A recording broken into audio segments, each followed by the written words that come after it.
Donc, cette vidéo-là est pour les groupes 108 et 107. Oui, c'est ça. 108 et 107.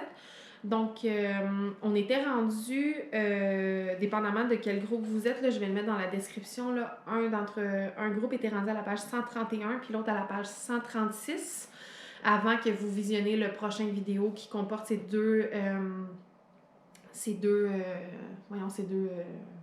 chapitres-là. J'aimerais ça faire un petit résumé avec vous. Donc, en fait, depuis le début, là, on se souvient, c'est l'histoire de Christopher, qui est un petit garçon autiste, puis il enquête sur la mort du chien de sa voisine, qui est Madame Shear. Il fait une enquête malgré le fait que son père ne veuille pas qu'il fasse une enquête, donc il est allé interroger les voisins, puis tout ça.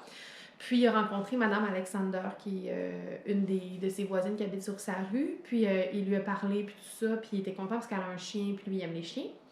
Puis elle lui a appris que sa mère avait eu une aventure avec Monsieur Shear. Puis là, lui, il était vraiment content d'apprendre ça parce qu'on se souvient que Monsieur Shear, c'était c'est son premier suspect, en fait.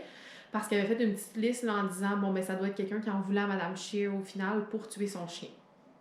Puis le chien devait savoir c'était qui, donc lui, il est arrivé à la conclusion que c'est sûrement Monsieur Shear. Puis là, dans les derniers